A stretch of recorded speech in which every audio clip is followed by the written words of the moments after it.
Sejam bem-vindos, começa agora mais um Jogo Económico. A partir de agora pode seguir-nos nas redes sociais ou no site do Jornal Económico, mas também na Bola TV. Use o hashtag Jogo Económico para comentar os temas que vamos ter em debate. O Futebol Clube do Porto vai a votos este fim de semana e pela primeira vez, desde que é presidente, Jorge Nuno Pinto da Costa vai ter concorrência a dobrar. Nuno Lobo e José Fernando Rio reconhecem mérito ao atual presidente, mas apontam-lhe falhas na gestão desportiva e financeira da SAD nos últimos anos. A necessidade de vender, a aposta na formação e os empréstimos obrigacionistas são alguns dos temas quentes nesta campanha. Apesar do convite, não foi possível contar com a participação neste programa de Jorge Nuno Pinto da Costa. Assim, vamos entrevistar os dois candidatos neste programa e contar, como sempre, com a análise dos nossos comentadores Luís Miguel Henrique, João Marcelino e Diogo Luís. Nuno Lobo é o candidato da lista B, empresário, 50 anos, sócio há 30 anos. Muito obrigado, Nuno Lobo, pela presença neste Jogo Económico. Eu é que agradeço o vosso convite, muito obrigado. Muito obrigado. O que começo por lhe perguntar é, na sua opinião, como é que o Futebol Clube do Porto chegou a este estado em termos das finanças e da sua política desportiva? José Lourinho, antes de começar, estas eleições são para o clube, para o Futebol Clube do Porto. Não é passado para o Futebol Clube do Porto. Bem, infelizmente, são várias razões para chegarmos a este calamitoso número de mais de 440 milhões de euros. É a falta de investimento de passivo. Uhum. É a falta do investimento que tem sido notório ao longo destes últimos anos, o de pauperar, o de lapidar da nossa equipa de futebol e o deixar cair o ecletismo do nosso clube, e depois coisas que não compreendemos, que se passam também na SAD, aqueles que administram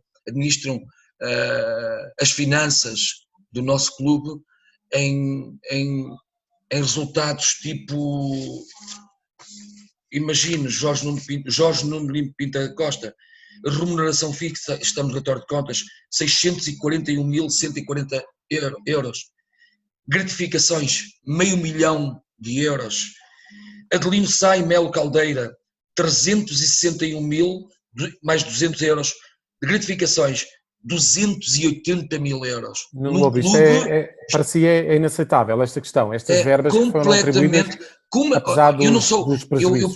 Eu parto deste princípio, eu não sou economista. A minha licenciatura, pós-graduação é em História. Agora, eu não compreendo, mas sei ver alguns números, eu não compreendo, e também como empresário, dar-se prémios a quem atingindo os objetivos. E o objetivo principal é ser uma equipa como o Futebol do Porto, ser campeã. Porquê é que essas pessoas vão ter prémios? Na sua opinião, houve uma espécie de aburguesamento desta direção da SAD?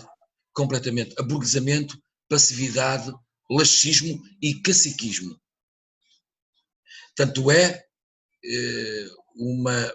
não entendi como é que Jorge Nuno Pinto da Costa nomeia um seu amigo, presidente da mesa da Assembleia Geral, o Dr. Lourenço Pinto. Estamos a falar de uma pessoa, com todo respeito às pessoas de idade, uma pessoa tem 83, 84 anos. É os amigos, repare, não há aqui uma perspectiva de futuro. O aburguesamento, e o Porto reza a história, reza que sempre fomos uma cidade contra as nobrezas, a permanência do próprio rei na nossa cidade. Como é que é possível o Sr. Jorge Nuno Pinto da Costa, ainda ontem numa entrevista, ele nem os nomes do Conselho Superior sabia, como é que nessa entrevista nós temos a classe política quase do Porto nessa lista ao Conselho Superior? Como é que não há separação? É a mistura da política com o futebol. Algo que eu não vejo. Mas vamos às suas propostas. O Futebol do Porto SAD tem neste momento um passivo, como falou, de 444 milhões de euros, apresentou perto de 52 milhões de euros de prejuízo no último exercício, que foi referente ao primeiro semestre da época atual. Que propostas é que apresenta para equilibrar as contas do Futebol do Porto? Repare, eu tenho primeiro a olhar para a estrutura dos proveitos operacionais. Ou seja, excluindo aqui os conjunto de passos dos jogadores. Neste bolo, nós temos de receitas desportivas de bilheteira, vejam só os números. 5%. Um clube grande mundial, 5%. Merchandising, 4%. Cotização dos nossos associados, um número inacreditável, uma cifra inacreditável, 3%. Depois temos aqui a grande fatia, que é este clube depende 45% da Liga, da entrada na UEFA, da Liga dos Campeões Europeus. Ora, o que é que os direitos televisivos andam à volta dos 23%. O que é que nós pretendemos numa primeira fase? Diminuir esta gordura excessiva a nível de dependermos, este clube depender 45% da Liga dos Campeões Europeus. Agora, o que é que se tem que fazer em relação a isso? Nós em muitas das nossas propostas, e sempre com a base do Porto, um campeão, um clube mundial, a imagem tem que ter a imagem mundial, 2 vezes campeão do mundo, o que é que nós preconizamos? Defendemos muito, que só agora a partir de há 2 dias para cá, que foi defendido pelo Sr. Jorge Nuno Pinto da Costa, ali está, o naming. O naming não é uma venda, repara, Zé, as pessoas dizem não é vender o estádio. Não é vender o estádio. O naming, que valor é que estima que o Futebol Clube do Porto possa arrecadar com a venda do naming? Andará à volta, depende agora da durabilidade desse contrato, claro, e das contrapartidas que vamos dar, porque eu não falo só a empresa que investir no naming do Futebol Clube do Porto, quero que essa empresa sponsorize dentro do próprio estádio, não cá fora, mas também dentro do estádio. Repare, nós tínhamos naming no Dragão Arena. Dragão antigamente, não é? Dragão Caixa. Nós temos o naming no museu.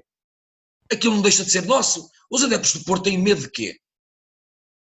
O naming é Banco de Minas Gerais. Mas estima algum valor que o Futebol Clube do Porto possa arrecadar com esse montante? Isto andará à volta dos 5 milhões de euros. Certo. Nuno Lobo, relativamente ao fair play da UEFA, fair play financeiro, sim, da UEFA, o Futebol Clube do Porto tem aqui uma necessidade de fazer 100 milhões de euros em vendas. De resto, Pinto Costa já disse que se não fosse esta situação da pandemia teria feito vendas de aproximadamente 150 milhões de euros. Como é que se equilibra isto, esta necessidade de vender, com a capacidade de ter uma equipa competitiva? Como é que é possível o Pinto Costa ter dito isso? Ele deve ter tido acordou à meia da noite e viu a reportagem do senhor presidente do clube da segunda circular, porque quando é que ele ia fazer 147 milhões de euros? Se o Futebol Clube Porto ainda não, como é que vai ser, o que é que vamos assistir a não cumprirmos esta primeira tranche da emissão obrigacionista? O Porto é isso. Que eu gostaria de lançar também. Repare, não vai cumprir. Se os credores pedirem, o Porto não tem dinheiro. Como São é que o 70 Porto... milhões de euros que o Futebol Clube do Porto vai ter que devolver aos obrigacionistas. Credores. Agora, Agora, é claro que os credores não vão pedir esse dinheiro. Eu acho que não vão pedir, porque o Porto não o tem. Porque se o pedirem, o Porto teria que abrir falência. E repare, por onde é que iria esse dinheiro? Primeiro para o Estado, para os empregados, não é? As pessoas que emitiram essas obrigações, compraram essas obrigações, são as últimas a receber, os seus credores. Agora, como é que é possível que o Porto, basear uma mensagem a todos, um atestado de burrice, que o Porto ontem, a culpa é do vírus, foi do maldito vírus. Repare, os outros clubes em Portugal, há mais clubes em Portugal, todos pagaram os ordenados aos jogadores, não pagaram? Os clubes grandes, digo aqueles clubes maiores, estou a falar no Sporting e no outro clube. Inclusive foi falado que o Futebol Clube do Porto terá feito um empréstimo de milhões de euros para pagar ordenados. Não, o Porto pediu ao novo banco dinheiro que foi-lhe negado e então arranjou um banco na Alemanha. Agora, os sócios do Porto, ontem ali está, o representante ali está, disse de que forma conseguiu esse dinheiro, a que custo conseguiu esse dinheiro. Foi fundos para jogadores? Repare, 6 milhões de euros para pagar ordenados onde o Porto chegou. É que são situações gravíssimas e como é que vai ficar todos aqueles que queiram apostar, investir no Futebol Clube do Porto, sabendo que o Porto não cumpre os seus contratos? Como é que é possível? Qual é a imagem que o Porto passa? Nuno Lobo, falou-me há bocadinho da questão dos empréstimos obrigacionistas. Portanto, o que vai acontecer provavelmente é que o Futebol Clube do Porto chute para o mês de junho de 2021 o empréstimo obrigacionista que deveria devolver este mês já em que estamos. Como é que o Futebol Clube do Porto vai fazer para arranjar 70 milhões de euros para devolver? O problema é que vamos juntar esse ao outro, que somos em dois, não é? São 70 35 e tal, mais 35. 70 e tal milhões de euros. É uma brutalidade. Agora, eu numa primeira fase, não é? Quem chegar lá e abrir aquela porta, porque estamos a falar nisto, não sabemos o que é que vamos encontrar lá. Não é? O que nós temos é os relatórios, aquilo que é público. Agora, mesmo assim, nós não sabemos o que é que vamos encontrar. Na certeza, porém, se não tivermos, e quando falei há bocadinho no Conselho Superior, eu tenho no meu Conselho Superior, esta lista B, uma quantidade considerável de grandes empresários. Agora, tem que haver, e vai existir, e estamos a falar, enquanto eu estou a dar aqui o meu rosto, há pessoas que estão a trabalhar na criação de parcerias, na criação de contactos empresariais, para ver as formas com que podemos lidar com esta situação gravíssima. Passará uma das coisas que já referi, o naming, que é o dinheiro e a urgência desse dinheiro, passará também pelo branding do nome, o merchandising do Futebol Clube do Porto, o aumento do número de associados do Porto, que é possível, é viável, e se calhar, por muito que nos custe, rever os contratos feitos que temos com muitos jogadores, porque eu lembro-me há 2 anos o Sérgio Conceição baixar a massa salarial, evidente, o Sérgio Conceição sem investir, fomos buscar jogadores empregados que eram nossos e fomos campeões. Agora, o Porto, uma das razões que não apontei ainda, o Porto a situação do Porto é grave, deve-se 100% esta direção. Vejam os casos da tal estratégia económica ou financeira. Como é que o Porto pode deixar sair jogadores a custo zero? Como é que falamos do Brahim e do Herrera e do Marcano? E a seguir estes senhores tão competentes e com tanta experiência a nível de estratégia económica ou financeira, não é? Deixam sair 2 jogadores e vamos comprar o mesmo jogador que quis sair a custo zero por 4 milhões?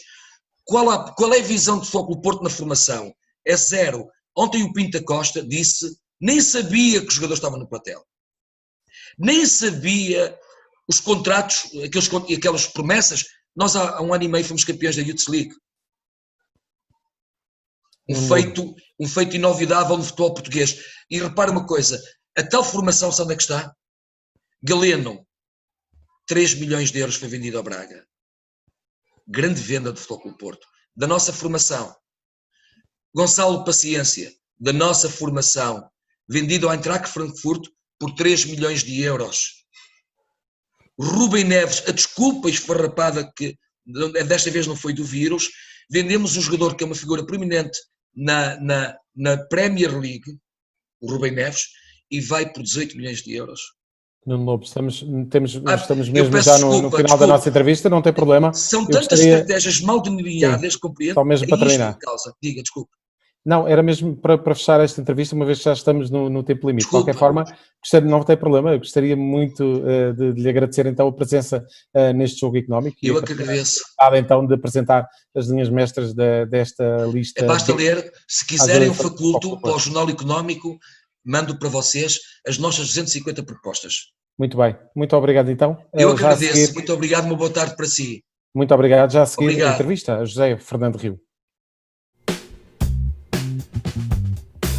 Estamos de volta e agora com José Fernando Rio, candidato da lista C, é jurista, tem 51 anos e é sócio há 25 anos. José Fernando Rio, muito obrigado pela presença neste jogo económico. O que lhe pergunto é que propostas é que a lista C tem para enfrentar a grave situação financeira em que o Futebol Clube do Porto se encontra. Isto parafraseando naturalmente as críticas que já tem feito a esta gestão. Sim, claro. Boa tarde e obrigado pelo convite. É um gosto aceitá-lo e ter aqui esta oportunidade de expor algumas das minhas ideias. Respondendo diretamente à sua questão, é preciso, os sócios têm que ter a noção de que não há soluções milagrosas.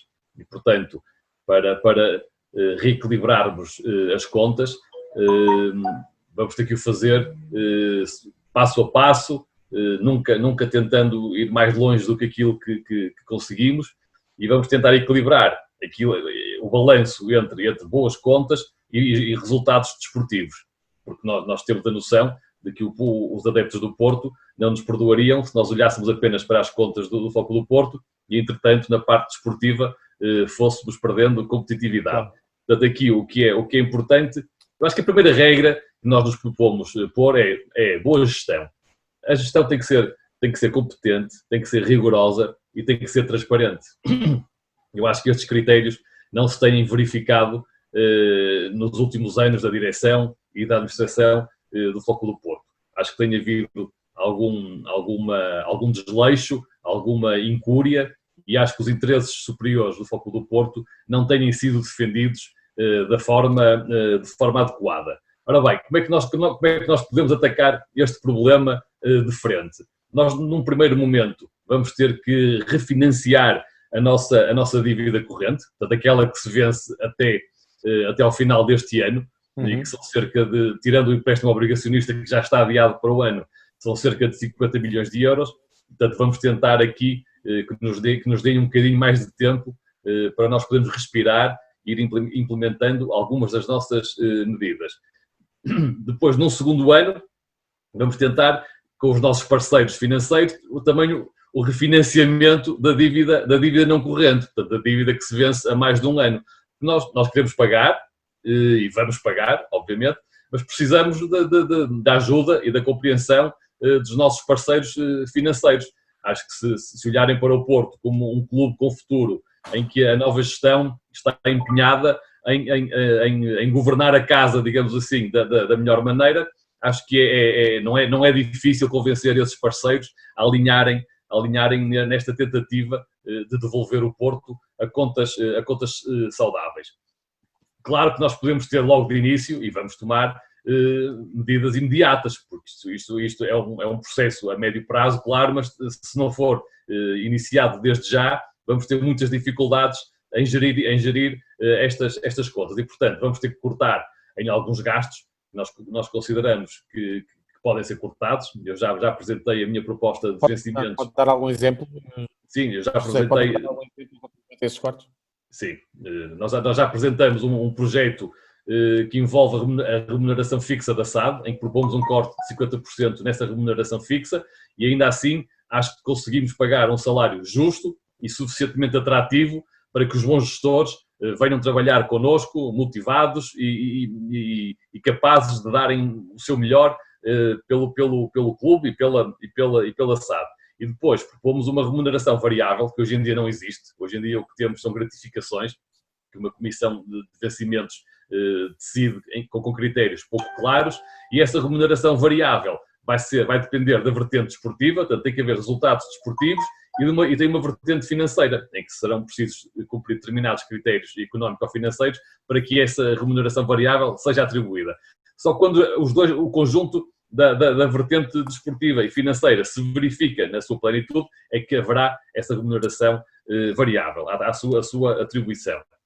Claro que depois, por exemplo, há uma rubrica que é fornecimentos e serviços externos. Eu acho que há muito trabalho que o Porto contrata fora e que pode fazer dentro de casa. Acho que há matéria humana, há competência e há possibilidade de grande parte destes serviços serem efetuados dentro do grupo Flóculo do Porto e, portanto, aqui também se podem poupar alguns milhões de euros, não é centenas de milhares, acho que se podem poupar alguns milhões de euros nesta rubrica. E depois, vamos ter que potenciar as receitas que mais rapidamente possam responder aqui a estímulos, como o merchandising, por exemplo, a sponsorização. Eu acho que há um trabalho que não foi feito por esta direção, por exemplo, no naming do Estado. Agora venham dizer que já têm um parceiro e que até está tudo alinhado, mas não sei, parece-me que andam aqui a tirar um bocadinho a areia para a cara dos sócios. Acho que se houvesse essa negociação, ela já estaria finalizada. Portanto, eu acho que não há negociação nenhuma e, portanto, é um caminho que tem que ser obrigatoriamente seguido. Nós podemos aumentar também o número de sócios. Eu acho que durante a campanha e para ter as assinaturas necessárias para me candidatar, fui bater a muitas portas e verifiquei que muita gente que era sócia do Porto já não era. E, portanto, é preciso fazer uma dupla campanha, 2 em 1, que é trazer os sócios antigos de volta e captar novos sócios. Não é uma receita grande. Hoje em dia as cotas devem valer mais ou menos 3% das receitas do Porto, mas se a duplicarmos, já tem aqui algum peso nas contas. E, portanto, é este o nosso caminho inicial, é este, acima de tudo, boa gestão, criteriosa, tentar sempre contas equilibradas e depois ir e contar com os nossos parceiros para fazer este refinanciamento da dívida. E ter que lidar com este desafio de ter de vender para continuar a cumprir os critérios do fair play financeiro, que o Futebol do Porto está obrigado, e mesmo assim manter uma equipa competitiva. Como é que se conjuga estes dois fatores, estas duas exigências, digamos? Não é fácil, mas é possível. Eu acho que a primeira regra é haver boa gestão criteriosa, não haver desperdício de recursos, digamos assim. Eu acho que tem havido muito desperdício de recursos, há dinheiro que se tem perdido sem ser bem investido. Por exemplo, o Sérgio Conceição, há 2 anos, o Porto foi campeão nacional e o Futebol do Porto foi campeão sem investir um cêntimo na sua equipa. Portanto, o Porto manteve mais ou menos o seu plantel e foi buscar os jogadores que tinha emprestados e, portanto, com esses ovos fez uma excelente omelete tão boa que foi campeão nacional. E, portanto, não foi preciso investir no reforço da competitividade da equipa, porque nós, afinal, tínhamos mão de obra suficiente para isso. Agora, temos que apostar na formação, não há outro caminho. A formação tem que ser a base de sustentação da equipa principal de futebol. Temos que reforçar o scouting. Não só, quando se fala em scouting, normalmente pensa-se nos jogadores estrangeiros que vamos descobrir lá fora. Não, o scouting nacional também. Há muito talento em Portugal, aqui à volta do Porto, na região norte, mas no país inteiro. E temos que ser nós os primeiros a chegar a esses jovens talentos e trazê-los para junto de nós. E depois temos que, por fim, aí sim, fazer contratações cirúrgicas. Nós só vamos ao mercado para preencher as lacunas. E não vamos ao mercado para trazer 5, 6, 10 jogadores e depois ver se dá ou se não dá. Não. Precisamos de um determinado jogador, então aí atacamos cirurgicamente esse jogador, essa posição e gastamos aí os nossos recursos. Relativamente à formação que falou, é essencial que o Futebol Clube do Porto tenha uma academia? Eu julgo que é fundamental e até é decisivo. Eu acho que a atual direção desvaloriza um bocadinho esse fator, porque prometeram essa academia há 4 anos, não foram capazes de a construir ou nem sequer de apresentar um projeto que fosse público e, portanto, menosprezam um bocadinho essa vertente. É verdade que agora vêm prometer a cidade desportiva do Futebol Clube do Porto, mas quer dizer, quem em 4 anos não fez uma academia, acho que agora ninguém acredita que nos próximos 4 sejam capazes de fazer uma cidade desportiva inteira. Eu acho que é fundamental a academia, acho que os nossos jovens valores têm que ter as mesmas condições que têm os rivais do Sul, claro, o Benfica e o Sporting, mas também o Braga aqui. O Braga ao pé de nós já oferece aos jovens melhores condições do que nós oferecemos. E, portanto, eu acho que temos que construir essa infraestrutura. Os jogadores têm que poder viver, estudar. É uma vertente muito importante para nós. Nós queremos que os atletas estudem até o mais longe possível e depois possam também treinar e competir, tudo isto no mesmo espaço. Hoje em dia andam com a casa às costas, como se costuma dizer, E, portanto, temos que oferecer estas soluções para que o Porto possa ter de novo equipas competitivas. É verdade que o Porto sempre foi formando alguns valores e se olharmos para a época de Transata, houve um trabalho excelente. A verdade é que quem fez esse trabalho foi dispensado do Futebol Clube do Porto. Mário Silva foi campeão nacional, ganhou a UEFA Youth League e foi dispensado ou não quiseram ficar com ele. E, portanto, acho que houve aqui um trabalho que foi um trabalho bem feito, mas que depois não foi devidamente aproveitado. Sérgio Conceição está a tentar aos poucos fazer aqui a integração de alguns desses jogadores, mas isto parece que é uma solução de recurso, digamos assim. E comigo é uma solução de fundo. Não é agora porque precisamos, vamos apostar na formação. Não. É uma solução de fundo para que o Porto possa ter contas equilibradas e possa ser financeiramente sustentável a longo prazo. E como é que se combate esta situação dos jogadores saírem a custo zero? Era algo que nós não estávamos muito habituados a ver no Futebol Clube do Porto. Esta saída de jogadores que eram preponderantes, como Herrera e Brahimi, é um sinal dos tempos ou é inépcia por parte da SAD do Futebol Clube do Porto em não conseguir negociar com estes jogadores? Eu acho que é as duas coisas. Obviamente que os tempos hoje em dia, os atletas olham muito mais são mais egoístas, olham muito mais para a sua carreira e para os aspectos financeiros da mesma. Às vezes preferem não ganhar tantos títulos, mas ir para o outro lado onde possam ganhar mais dinheiro. Mas eu acho que aqui também houve, mais uma vez, houve má gestão, houve incúria até. Eu acho que os interesses do Futebol do Porto não foram acautelados. Ontem eu vi o presidente do Futebol do Porto dizer o que é que podemos fazer quando um jogador não quer renovar e não sei o quê. Pediu 6 milhões de euros, vejam lá. Quer dizer, a verdade é que esse mesmo presidente, em 2006, disse que teve uma oferta pelo Herrera de 30 milhões. Em 2018, disse que o Lyon ofereceu 25 milhões de euros pelo Herrera, e ainda houve uma outra proposta de 20 milhões também em 2018 pelo Herrera. E ele acabou por sair a custo zero. Portanto, é uma história mal contada e em que os interesses do Futebol Clube do Porto não foram acautelados. Estes problemas, como é que eles se resolvem? Há uns que não têm solução, obviamente, mas há outros, antecipando os problemas, chamando as pessoas para negociar, e depois tem que haver capacidade de decisão e de defender os interesses do Futebol Clube do Porto. Eu acho que muitas vezes os interesses do Futebol Clube do Porto passam para segundo plano e não são devidamente defendidos. Ao Brahimi, o próprio presidente admitiu que nem sequer se fez uma proposta de renovação. Nós já sabíamos que ele não queria renovar e, portanto, nem sequer fizemos uma proposta. Eu acho que não é assim que se gere de forma competente e séria. Se nós queríamos o jogador, devíamos ter feito uma proposta. Ele depois aceitaria ou não. José Fernando Rios, estamos mesmo a terminar a nossa entrevista. Queria só que pudesse deixar então uma mensagem final aos adeptos do Futebol Clube do Porto. Aquilo que eu peço aos sócios do Futebol Clube do Porto é que olhem para o nosso projeto, olhem para a nossa equipa. Nós temos essa capacidade, temos essa competência de tentar levar o Porto para o futuro. Eu acho que quem trouxe o clube até esta situação não vai ter a capacidade de resolver este imbróglio em que o Porto está metido e conseguir construir um Porto e mantendo com a atual dimensão, com a atual grandeza. Eu acho que a grandeza do Futebol Clube do Porto está ameaçada por estas contas caóticas, por esta gestão incompetente. Eu acho que eu sei que os sócios têm esta dívida de gratidão.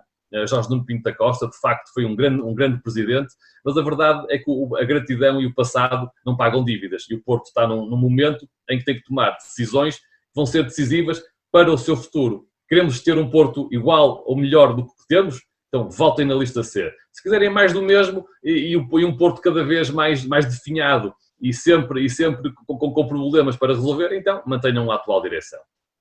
José Fernando Rio, muito obrigado então pela presença neste Jogo Económico. Já a seguir, a análise de Luís Miguel Henrique, Diogo Luís e João Marcelino. Ações e obrigações. Investimento e poupança. BCE e FED. Resultados e empresas. Análise e gráficos. Analisamos isto tudo e muito mais todas as semanas no Mercados em Ação do Jornal Económico. Temos analistas de topo em estúdio e em direto de Londres, Washington e de vários pontos do globo. No Espaço Empresas convidamos líderes de negócios que marcam a diferença em Portugal e lá fora. Contribuímos ainda para a literacia financeira com a palavra da semana. Não percam Mercados em Ação nos sites e nas redes sociais do Jornal Económico.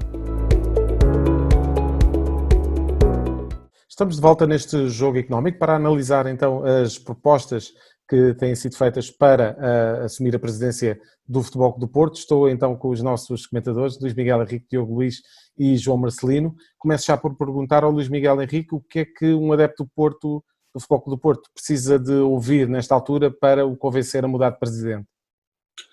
Olha, antes de mais eu acho que precisa de ouvir ideias consolidadas, estruturadas, bem apresentadas. E alguém que quer aspirar a tirar Jorge Nuno Pinto da Costa da presença do clube e da SAD e ser presidente da SAD tem que se preparar terrivelmente bem para o embate que aqui vem e sinceramente não vi isso em nenhum dos candidatos e com toda a distância em relação à questão.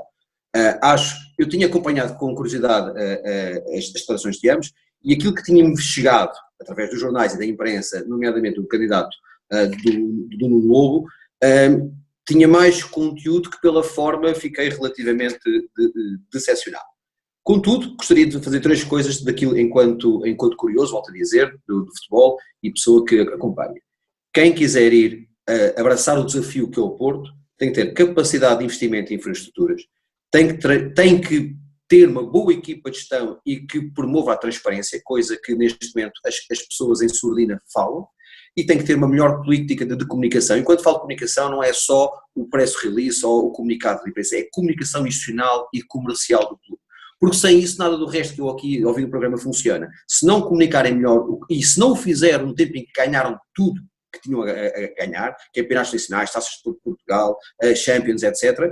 E mesmo assim tiveram dificuldade em transformar isso numa massa adepta a nível, à escala nacional ou mesmo à escala internacional, muito dificilmente as marcas poderão trazer o dinheiro que eu aqui ouvi. Eu vi erros crassos, como por exemplo dizer qual é que é o valor do naming, quer dizer que no dia seguinte, se algum destes candidatos ganhasse, já sabe qual é que é o preço máximo que se quer, é fácil daí para baixo pagar. Portanto, há muito melhor preparação que tem que ser feita e só depois é que o futebol poderá dar os resultados esportivos e financeiros, mas sem falta de investimento em infraestruturas, sem uma boa gestão e transparência e sem uma melhor comunicação, o desafio é terrível. E ficou aqui alguém um pouco aquém daquilo que eu estava à espera. João Marcelino, o Futebol Clube do Porto hoje é um desafio mais difícil do que era há uns anos? Bem, é um desafio mais difícil pelo sempre difícil, naturalmente. Pelo sucesso que o clube teve, ou seja, quando nós analisamos o percurso do Futebol do Porto nos últimos 38 anos, temos que perceber que é um percurso de enorme sucesso desportivo, que trouxe o Futebol do Porto de terceiro clube português para o clube português, o maior clube português em termos de palmarés internacional, e tendo até em termos de palmarés nacional, chegando muito perto do Benfica. E, portanto, é difícil afrontar este sucesso. E é por isso que eu dou digamos,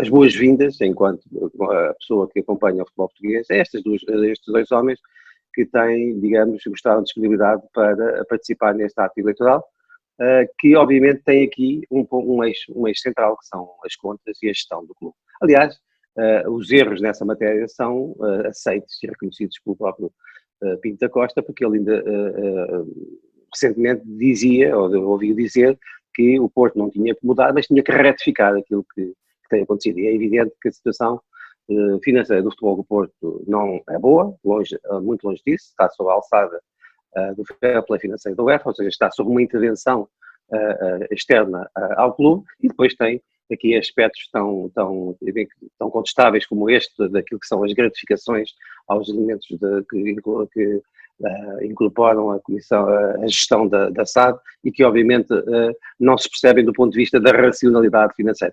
Tudo isto dito, eu acho que este tempo, ou seja, eu acredito que este ainda não vai ser o tempo da mudança na direção do Futebol do Porto e por consequência na SAD, porque me parece que, apesar de tudo, o trabalho que o atual presidente fez nos últimos mais de 30 anos tem ainda um reconhecimento, parece muito grande por parte da massa associativa do Futebol do Porto, mesmo entre aqueles que são cada vez mais, que contestam a forma como o clube tem sido gerido. E, sobretudo, como até no futebol não tem sido feito, digamos, à agulha para o sucesso de formação de jogadores que o Benfica, o Sporting e até o Braga, como falou José Fernando Rio, têm conseguido nos últimos anos. Diogo Luís, para ti qual é o maior desafio do atual Futebol Clube do Porto? Olha, o melhor desafio é, como disse o José Fernando Rio, é conseguir equilibrar as contas e ao mesmo tempo não perder aqui valor desportivo. Não é fácil. Eu acho que ele dos dois foi o mais consciente, foi aquele que nos passou melhor a mensagem. Ele também referiu que não há milagres e não há. Não é só com o naming que se vai resolver as coisas, é preciso fazer muitas mudanças, muitas alterações, é preciso analisar bem o que é que está dentro do Porto. Ele falou 2 vezes em refinanciamento, de conta corrente, de curto prazo e de longo prazo. Ele tem perfeita noção de que isso tem que ser feito e todos os que vão para o Futebol Clube do Porto, ou os dirigentes, deviam ter essa noção. Mas ao mesmo tempo que se refinancia uma dívida, também não se pode entrar em loucuras, não se pode ter orçamentos como o Futebol Clube do Porto tem, não se pode depender também das receitas de televisão como o Futebol Clube do Porto depende, ou seja, da Liga dos Campeões, e se não entrar, tudo continua normal como continua este ano. Portanto, há aqui estratégias que têm que ser mais rigorosas, competentes e transparentes, eu concordo. A transparência acho que é um ponto fundamental e acho que os dois candidatos deviam ter batido mais nisto, e o rigor também, porque se há algo que não é tão transparente no Futebol Clube do Porto é a gestão, porque nós vemos as inúmeras vendas que foram sendo feitas no Porto e não percebemos como é que de repente a SAD apresenta um passivo de 440 milhões de euros. É algo que nos coloca alguma confusão, sobretudo quem analisa contas, não é fácil percepcionar este tipo de situações e, portanto, a transparência é fundamental. Em simultâneo, depois, são os chavões que se utilizam, é apostar na formação, é criar um centro de estágio, porque também é uma estratégia que está a correr bem, nomeadamente ao Benfica, e, portanto, todos os outros neste momento querem seguir essa estratégia e porque percebem que o poder financeiro português, e finalmente acho que temos essa percepção, é muito reduzido face aos outros, e se nós queremos continuar a alimentar os desejos dos nossos adeptos, sobretudo em termos da Europa, naturalmente temos que ser muito fortes naquilo que nós somos bons, que é na formação, e ao mesmo tempo temos que saber aproveitar essa formação. Não vi nenhum deles falar também na própria estratégia. Eu acho que eles ganhavam se falassem numa estratégia global, não só no Porto, mas numa visão global, porque parece-me que um dos erros do Futebol Clube do Porto, Pinto da Costa, é ter uma estratégia muito virada para dentro, muito olhar só para o seu próprio umbigo e não ter uma estratégia internacional. O Nuno Lobo disse que estamos a falar de um clube internacional, é verdade, pela dimensão, pelos títulos, mas em termos estratégicos, em termos de gestão, não me parece que que tenha um modelo internacional, e isso faz com que o Futebol Clube do Porto, neste momento, não seja tão forte como poderia ser. Muito bem, fica feita então a análise Deixa, temas. João, Carlos, ainda temos um bocadinho, sim. É só dizer isto, que é o seguinte, quer dizer, apesar da tal aposta não ir até às últimas, na formação não ter ido até às últimas consequências, lê-se à construção de uma academia e muito menos à cidade desportiva que hoje Pinto da Costa já promete, apesar de tudo, na minha opinião, o Futebol do Porto é hoje a equipa com mais jovens de talento que podem apontar rapidamente à equipa principal. Só assim, de repente, o Diogo Costa, Diogo Queiroz, Diogo Leite, Romário Baró, Afonso Sousa, o João Mário, o Vítor Ferreira, o Fábio Silva, o Fábio Vieira, ou seja, tem muito, apesar de não ter essas infraestruturas, fez um trabalho notável e que espero que possa aproveitar, porque isso também tem consequências positivas para o futebol português. Muito bem, fica então feita a análise. Já a seguir passamos então às escolhas de João Marcelino, Diogo Luís e Luís Miguel Henrique. Estamos de volta neste jogo económico para as escolhas da semana de João Marcelino, Diogo Luís e Luís Miguel Henrique. Começo pelo João e pelo número. João, o teu número desta semana é o 4. São 4 milhões de euros, certo? 4 milhões de euros pela renovação de Jorge Jesus, o que demonstra a importância do treinador, do atual, do que vale a atual marca de Jorge Jesus para o futebol brasileiro. Eu acho que é um prémio reconhecido, ou seja, ele fez um trabalho magnífico, é um grande treinador, e só fazer notar que, tanto quanto se julga saber, o contrato está de qualquer forma armadilhado e apesar de ser por um ano a partir desta data, está armadilhado no sentido de o poder fazer sair para 2 ou 3 países, e acho até que para alguns clubes devidamente explicitados, no caso desse interesse aparecer. Portanto, está tudo bem para o Flamengo, está tudo bem para o Jorge Jesus, a renovação é como se não tivesse sido feita. Diogo Luís, continuamos nos milhões de euros, desta vez para falar no número mágico para quem quer aceder diretamente à fase de grupos da Liga dos Campeões. Numa altura 40 milhões de euros. Numa altura em que já começamos a desconfinar de uma forma mais rápida, quem sabe não teremos adeptos nos estádios. Eu acho que a grande luta neste campeonato vai ser saber quem é que fica em primeiro lugar, não por pelo motivo de ser campeão, mas sobretudo pelos 40 milhões, que dão muito jeito, como nós vimos durante o programa nas contas do Porto, mas também no Benfica. E quem receber esses 40 milhões naturalmente terá vantagem. No caso do Porto, conseguirá equilibrar um pouco melhor as contas relativamente ao Benfica. No caso do Benfica, se conseguir alcançar esse feito, naturalmente vai ficar com uma grande margem face aos rivais. E, portanto, é esse o número mágico, sabendo nós que no próximo ano já teremos 2 entradas diretas e, portanto, já vai amenizar um pouco aqui a guerra que iremos ter entre Porto e Benfica este ano. Luís Miguel Henrique, o teu número desta semana é o 19, é a hora mágica para a retoma do futebol em Portugal. É a hora que todos nós ansiamos há alguns meses, é a hora do início desta nova fornada de jogos em quantidade gigantesca e compactada e, sinceramente, foi mais a escolha simbólica de esperar que tudo corra bem e que o campeão e o acesso aos milhões da Champions seja decidido no campo de jogo, no terreno, e que não haja elementos estranhos que possam proporcionar uma verdade não tão desportiva. Relativamente ao protagonista, as eleições no Benfica começam a mexer e tu escolhes um nome que já disse que era candidato à presidência, Rui Gomes da Silva. Eu escolho uma declaração de interesses. Rui Gomes da Silva representa, quer na política, quer no futebol, tudo aquilo que eu não gosto de ver nas pessoas, mas tem que lhe dar o mérito de saber posicionar-se. E acho que o Luís Filipe Vieira cometeu um erro estratégico ao abordar da maneira como, ao responder de presidente para potencial candidato, aquilo que o fez. E isso é o terreno que qualquer populista mais quer.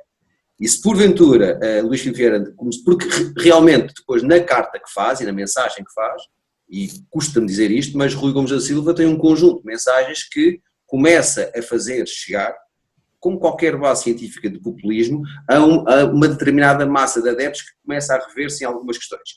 E acho que Luís Filipe Vieira e o Benfica fez tanta coisa bem feita, tem tanta obra feita, quer do plano desportivo, patrimonial, financeiro, que não pode dar aso e cometer erros de palmatória como aqueles que foram tidos e dar o espaço que o Rui Gomes da Silva nunca teve e que espero que nunca possa ter no futebol português. Porque farto de populistas, temos exemplos no mundo para que não nos cheguem a nós.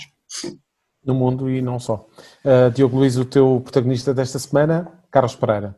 Tem a ver com o estado do futebol português, porque ao longo de 2 meses em que o campeonato teve parado, andaram-se aqui a negociar algumas situações, o plano de retoma, e o plano de retoma incluía 5 substituições e 9 suplentes no banco, e era algo que fazia sentido, tendo em conta as debilidades físicas que os jogadores podem vir a demonstrar. A realidade é que essa situação tem que ser concretizada numa Assembleia Geral, não o sendo.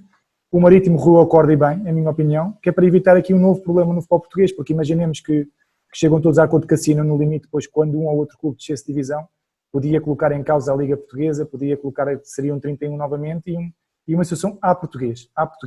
E portanto, parece-me que é um bocadinho a estratégia de Portugal, é olhar mais do que aquilo que pode correr mal, do que propriamente aquilo que pode correr bem, ver aqui os entraves, mas sobretudo faz sentido porque nós, portugueses, pensamos sempre que se perdemos no terreno por vertentes esportivas, tentamos sempre dar a volta para outra situação e em termos jurídicos, neste caso, podia haver aqui uma abertura e, a minha opinião, bem, o Marítimo não assinou e na primeira jornada teremos as mesmas substituições quando tudo for ratificado na Assembleia Geral, naturalmente passaremos para as 5 substituições. O que eu acho é que podia ter sido acalculado esta situação e podia-se ter marcado uma Assembleia para antes do campeonato, de forma a que isto ficasse tudo tratado, mas lá está, é o nosso futebol, é aquilo que temos vindo a ter, espero que no futuro seja diferente. João Marcelino, terminamos então com o André Silva. Tem 3 golos nos últimos 4 jogos na Bundesliga, um jogador formado no Porto, enfim, de presença assídua na Seleção Nacional, tal como Rafael Guerreiro, tem feito um bom recomeço da Bundesliga e eu assinalo isto aqui porque é um jovem que com futuro e ainda com muito para dar ao futebol português. Portugueses em grande na Liga Alemã, na Bundesliga. Nós terminamos aqui então o Jogo Económico. João Marcelino, Diogo Luís, Luís Miguel Henrique. Vemo-nos então para a semana, onde trazemos então mais números que contam dentro e fora das 4 linhas. Até para a semana.